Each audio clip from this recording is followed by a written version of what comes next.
Hola, mi nombre es Lorenzo López y en esta oportunidad les voy a mostrar cómo funciona o cómo se instala un servidor web desde principio a fin. Vamos a hacer uso de lo que es un servidor en nube, es decir, que el servidor que vamos a crear en este momento va a ser útil. O sea, vamos a hacer un ejemplo de la vida real de lo que se le conoce como LAMP. LAMP hace referencia a Linux, Apache, MySQL y PHP. Entonces, para comenzar y para hacer uso de lo que es un servidor en la nube, vamos a utilizar lo que se llama DigitalOcean. Entonces, primero vamos a aclarar algunos términos. ¿Qué son los servidores en la nube? Los servidores en la nube son un recurso centralizado que se aloja y se distribuye en la red. Entonces, de aquí viene lo que se le conoce como el modelo de infraestructura como servicio. Es decir, por ejemplo, en este caso DigitalOcean tiene su centro de servidores en los cuales nosotros solicitamos hacer uso de uno de ellos para poder echar a andar lo que es nuestra página web, nuestro negocio en línea o cualquiera de los software que queramos correr. Entonces, esto no se limita al hecho de decir vamos a crear un servidor web o un servidor de PHP. A través de estos podemos iniciar incluso servidores de Node.js, servidores de Python, entre cualquier otro tipo de tecnología que se pudieran o que se necesitaran desplegar a través de la red. Entonces, para poder saber más o menos qué es DigitalOcean, en este caso, él no es el único. Existen otros tipos de servicios como AppCloud, como Amazon Web Service, Google Service, entre otros. Entonces, eso básicamente tienen el mismo rubro de negocio, que es ofrecer la infraestructura como un servicio. Entonces nosotros compramos el derecho a utilizar cierta cantidad de recursos de esos servidores para poder implementar nuestra propia máquina virtual. Entonces ese término que he mencionado ya se les ha de ser muy conocido a ustedes, pero básicamente esto es lo que significa generar un servidor en la nube. Nosotros creamos lo que es una máquina virtual, y a través de esa máquina virtual nosotros podemos echar a andar nuestros diferentes software. Ahora, esto es una gran diferencia a lo que hoy en día sería crear nuestro propio grupo de IT, mantener nuestra propia infraestructura de servidores. Es mucho más caro. Y ahora con esto que son los servidores en la nube, pues se ayuda a que esos costos disminuyan y a que, quieras o no, sea bastante seguro el hecho de decir que en ningún momento el servidor va a caer, o que si de repente hay un bajón de luz ya no vamos a poder brindar el servicio a nuestros clientes, sino que como estos están en lugares seguros donde tienen plantas eléctricas de reserva en caso de que uno de estas situaciones se dé, pues nos ayuda a tener esa doble protección, ¿verdad? Y a mejorar el servicio que nosotros brindamos a nuestros clientes. Entonces, para crear una cuenta en DigitalOcean, en este caso, vamos a requerir, ya sea en este caso, un correo electrónico, una cuenta de Google o una cuenta de GitHub. Entonces, después de que nosotros hagamos el registro, de que llenemos ya sea datos o utilicemos uno de estos, se nos va a solicitar llenar datos de pago. Ahora, es bien importante que ustedes lo comprendan. Se les va a solicitar ya sea una tarjeta de crédito, una tarjeta de débito o una cuenta de PayPal. Entonces, con esto se va a generar un débito de $1 de la cuenta que se haya ingresado. Pero esto no es un pago por el uso del servicio, sino que solo es comprobar que el método que nosotros estamos ingresando es correcto y se le pueden hacer cobros próximamente. Entonces, al día siguiente que ustedes hayan hecho su inscripción y se haya retirado ese $1, se les va a volver a acreditar este $1 a su cuenta nuevamente. Así que no es que se pierda o algo por el estilo. Estos servicios de servidores en la nube funcionan bajo el modelo de uso. Entonces ustedes solo van a pagar lo que usen de los recursos. O sea, no es como otros servicios que normalmente uno paga una cantidad exacta cada cierto tiempo, sino que aquí, por ejemplo, si mi servidor no llega a utilizar los recursos o utilizar una gran cantidad de recursos, yo no voy a tener que pagar nada al final del mes. Incluso si al servidor ustedes lo utilizan para pruebas, porque incluso pueden usarlo para eso, para hacer pruebas, para levantar diferentes tipos de servicios y aprender cómo funcionan, y estos no ocupan demasiado memoria, demasiado CPU, sin ningún problema ustedes no van a pagar la mayor cantidad de dinero, sino que puede ser $1, pueden ser $2. Entonces esto, quiera sino también crea la posibilidad de una forma más eficiente de aprender cómo se generan los diferentes formatos de lenguajes de programación ya puestos en marcha en la nube como tal. Entonces, y aquí dependerá de cómo ustedes quieran hacer uso de lo que en este momento vamos a aprender. Entonces, ya hablando de esto, voy a iniciar sesión con la cuenta que yo ya poseo y vamos a continuar luego a la creación de el servidor en la nube.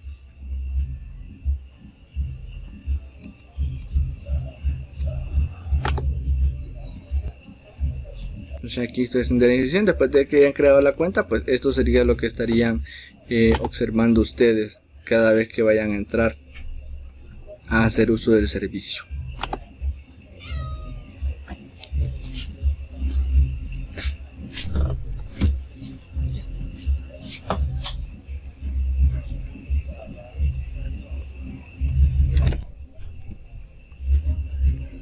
Entonces ya cuando hayamos ingresado acá, vamos a tener nuestro panel del control de nuestros diferentes servidores. Y aquí hay que tomar en cuenta algo bien importante. En este momento estamos viendo la vista de un proyecto. Un proyecto puede alojar diferentes cantidades de servidores, hasta 10. Entonces, nosotros podemos ir creando diferentes servicios con diferentes nombres de cuentas.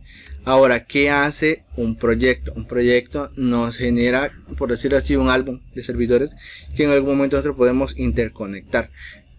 Y si nosotros de repente queremos crear un nuevo proyecto, lo podemos hacer así, dándole clic acá en nuevo proyecto y creando ya el nombre, agregándole una descripción o generando un propósito. Entonces, esto lo que va a hacer es separar lo que teníamos anteriormente en nuestro otro proyecto a uno nuevo. Entonces, esto lo que hace es como generar bibliotecas de servidores. Entonces acá yo le voy a poner upes. Le voy a agregar una descripción, por ejemplo, prueba de LAMP. Y un propósito. Entonces aquí todos estos campos son obligatorios y esto le ayuda más que todo a DigitalOcean a generar estadísticas. Entonces ya acá le podemos poner class project education, que es exactamente lo que estamos haciendo ahorita. Creo el proyecto y esto ya me queda. Y aquí, por ejemplo, yo puedo decir si quiero mover uno de estos droplets que ya tengo creados en otro lado a ese nuevo proyecto, en caso que yo quiera reorganizar la estructura que tengo de mis servidores. En este caso no voy a mover nada, así que le voy a dar a skip for now. Y aquí tenemos nuestro siguiente proyecto, que es UPES. Entonces esta biblioteca la tenemos vacío y es donde ahora nosotros vamos a generar nuestro primer droplet. ¿Qué es un droplet? Pues nada más es nuestra máquina virtual. Acá se le conocen como gotas. Entonces droplet significa gotas. Entonces ya acá vamos a generar una nueva. Y se van a dar cuenta que esto es un proceso bien sencillo. Si observan aquí en la parte superior derecha, yo tengo algo que dice 0.00. Eso es porque el servicio que yo tengo levantado de mi servidor actual no está generando mayor consumo, entonces no estoy teniendo un cobro exorbitante de dinero. Y es aquí donde yo les digo que va a depender del uso que tenga el servidor el costo que ustedes van a terminar pagando al final de cada mes, cuando ya les toque, pues más bien al final de cada 30 días, porque va a comenzar a contar desde que ustedes adquieran el servicio. Entonces lo primero que vamos a hacer es seleccionar la imagen que vamos a instalar. Ya aquí tenemos servidores como por ejemplo Ubuntu, FreeBSD, Fedora, Debian, CentOS, cualquiera que ustedes tengan. Aquí incluso hay distribuciones en contenedores. En este caso tenemos a Rancher OS. Ya si ustedes quieren averiguar un poco más cómo funciona esto, pues lo pueden hacer. Tenemos el Marketplace, que aquí básicamente es por si queremos elegir que se preinstale algún servicio, como en este caso podría ser el cPanel, que si no saben, ese panel es donde nosotros visualmente podríamos administrar nuestro cliente MySQL, nuestro cliente FTP, entre otros tipos de configuraciones, pues se hacen ahí de manera ya visual.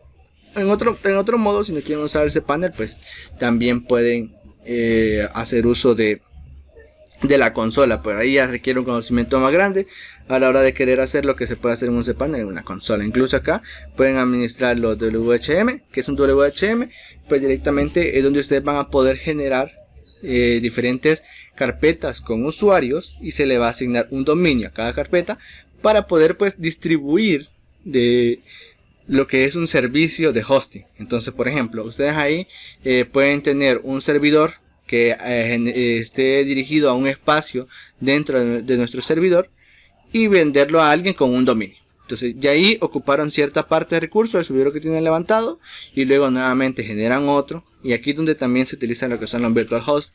Entonces todo eso ya es un tema más complejo, no me voy a meter mucho, pero ya les doy más o menos lo que es una entrada a lo que esto significa.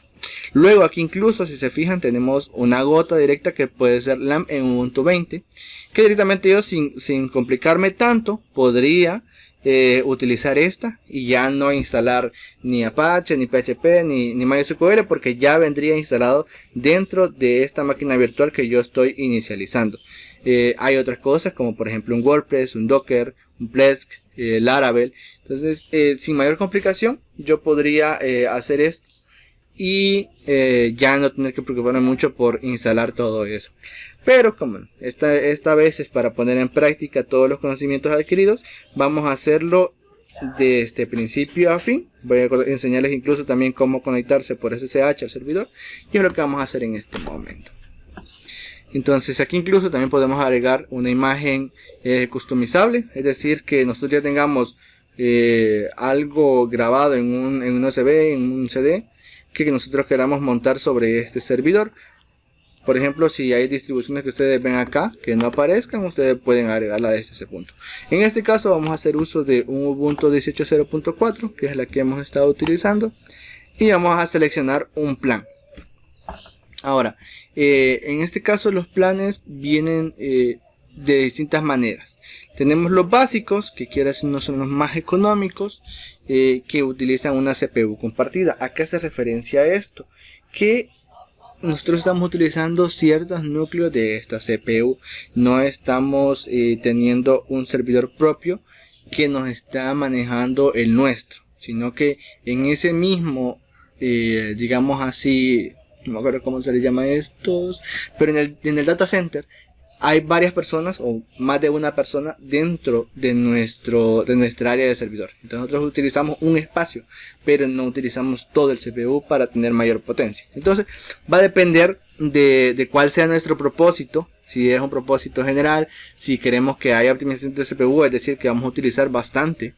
Entonces, o si queremos optimizar la memoria, o si queremos incluso generar almacenamiento. Por ejemplo, que nosotros seamos un servicio en la nube.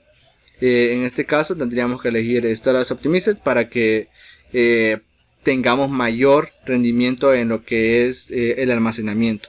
En este caso, como es un propósito general y más que todo básico, vamos a darle en Basic y vamos al siguiente punto, que es qué plan vamos a contratar. Aquí por ejemplo está, si queremos utilizar un procesador Intel normal, le damos aquí y cuando lo seleccionemos nos va a cambiar los planes.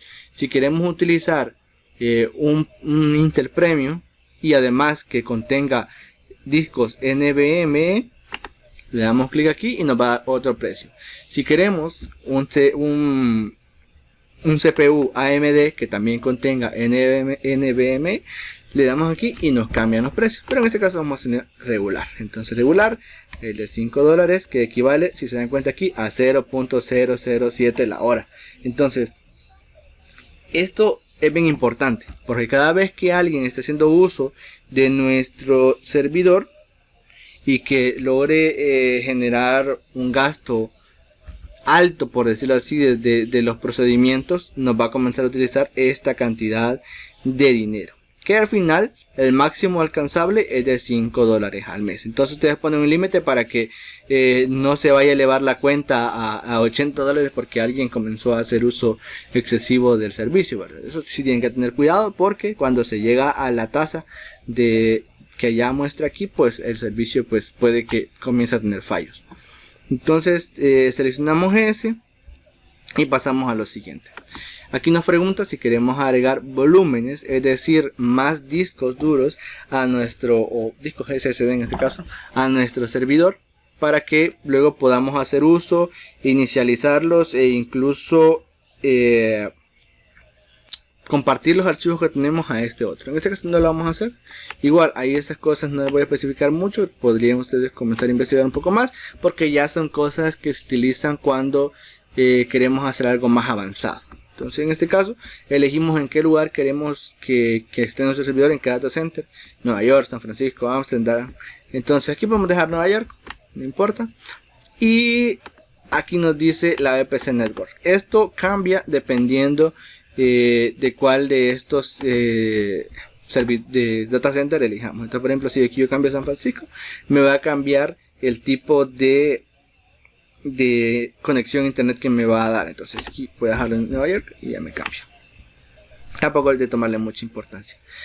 Aquí incluso si nosotros vamos a comenzar a manejar IPv6 o queremos utilizar esto que dice si usamos esto,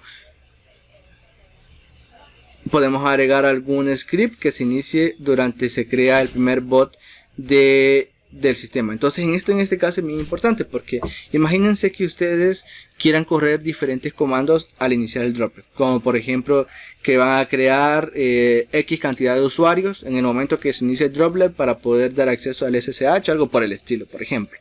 Entonces ustedes pueden darle aquí y aquí les va a permitir a ustedes, vamos a ver, generar aquí los diferentes comandos que ustedes van a correr en el momento que haga el primer inicio del sistema operativo. Como saben, cuando está instalando el sistema operativo, después de que todo eso pasa, se inicia el servidor. Entonces al iniciarse el servidor va a comenzar a correr el script que nosotros ingresemos acá.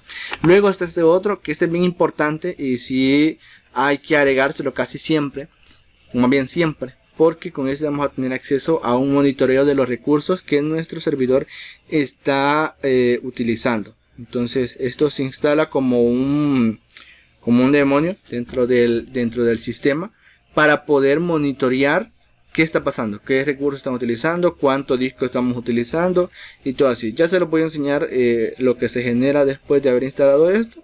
Por el momento le vamos a dar ahí. Luego el formato de autenticación. Aquí es bien importante tomar en cuenta esto, porque aquí donde nosotros vamos a poder seleccionar un SSH case para poder conectarnos a través de SSH desde nuestra computadora, desde la que estamos actualmente. O podemos decirle que cree una password de root para poder conectarnos por medio de contraseña.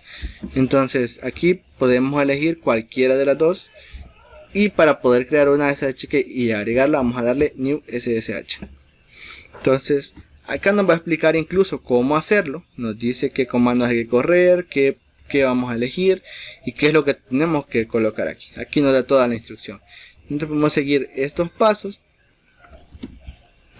y comentarles que este comando que está escrito aquí arriba no exactamente es directamente para un sistema operativo exacto. Si no existen todos los sistemas operativos, el poder realizar este tipo de acción. Ahora, si ven acá arriba, nos está dando una instrucción bien importante que tenemos que verla. Dice: siga estas instrucciones para crear o agregar la clave SSH en Linux, Mac OS o Windows. Los usuarios de Windows sin OpenSSH pueden instalar y usar PuTTY en su lugar. Entonces, si nosotros no tenemos SSH dentro de la computadora, podemos utilizar PuTTY, pero en este caso nosotros sí tenemos SSH. ¿Y cómo lo vamos a comprobar? Generando este código, este comando en nuestra consola, y nos va a salir lo siguiente. Nos va a salir lo siguiente que nos está diciendo acá, y exactamente ahí nos está generando nuestra nueva llave dentro de este directorio. Entonces yo anteriormente ya generé una, quiero generarle mismo, sí, y ahí me dice que ya existe una, quiero sobreescribirla, vamos a sobreescribirla. Me va a pedir una frase, esto es para poder hacerla un poco más segura, la podemos no poner y solo darle enter. Entonces ya con esto vamos a haber generado nuestra llave SSH, que directamente después vamos a tener que buscarla para poder pegarla dentro del campo que se nos da allá. Entonces aquí nos vamos a ir a C. Bueno, aquí estamos en C ya, vamos a retroceder. Bueno, en realidad aquí estamos ya. Voy a irme a cd.ssh. Ya estoy dentro de la carpeta. Le damos un 10, si no me recuerdo. Ahí está. Podemos observar que tenemos los archivos como tal nos mencionaba, un id-rsa y un id-rsa.pub. Entonces este justamente es el que nos solicita acá nos lo dice. Agregar la clave pública que es justamente id-rsa.pub. Entonces perdón. Entonces aquí ya podemos quizás abrir el archivo. Con Start yo voy a ir directamente a la carpeta porque no sé cómo abrirlo en la comando. Así que aquí lo voy a abrir con el bloc de notas.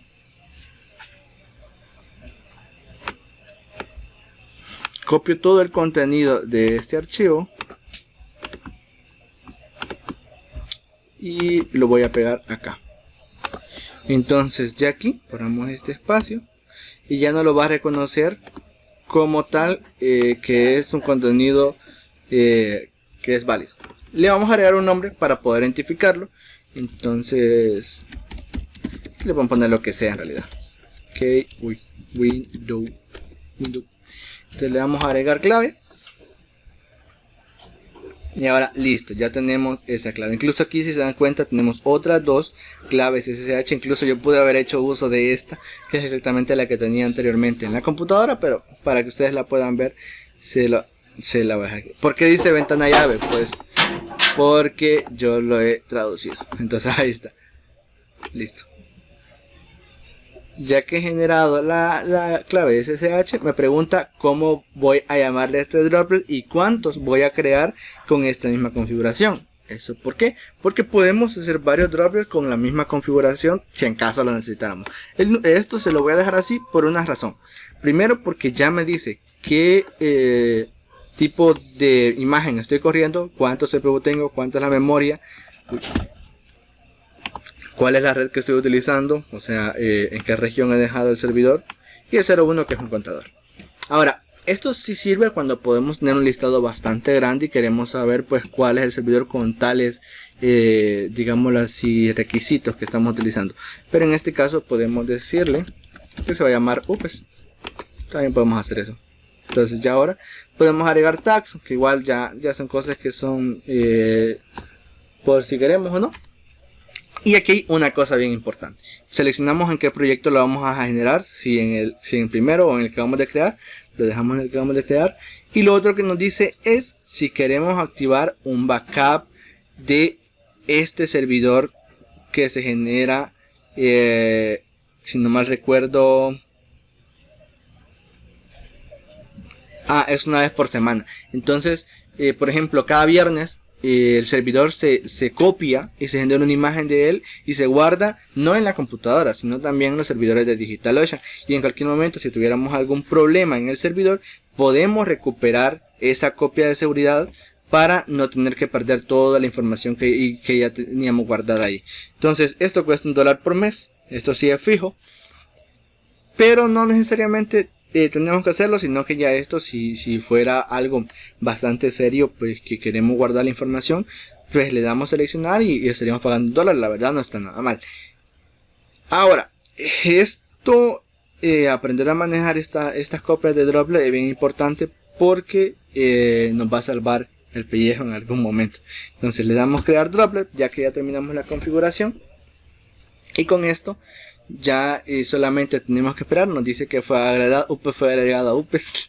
Ya podemos esperar a que se termine de construir nuestro servidor, que se corra los primeros scripts, y ya con esto pues vamos a tener acceso a nuestro servidor en línea. Nos van a dar una IP que directamente correspondería pues al acceso que nosotros vamos a tener a este servidor. Si se fijan, y nos dice qué imagen es, nos dice cuáles son los datos que le hemos dicho, los recursos que le hemos asignado, qué región está, cuál es su IP. Si queremos habilitar la IPv6 podemos hacerlo en cualquier momento. Esta es nuestra IP privada, que significa que es bajo la red que está construida en UPES. Entonces, y pues el VPC, que no sé qué es. Ya con esto podemos acceder por medio de SSH a este servidor y comenzar a hacer las configuraciones. Hay que tener muy en cuenta una cosa. Ahorita lo que acabamos de hacer es instalar el sistema operativo Ubuntu Server. Sin embargo, no hay nada instalado más que el SSH dentro de él. Entonces ahorita no podemos correr una aplicación, no podemos crear una base de datos ni nada. Ahorita estamos en cero y es lo que vamos a comenzar a construir a continuación.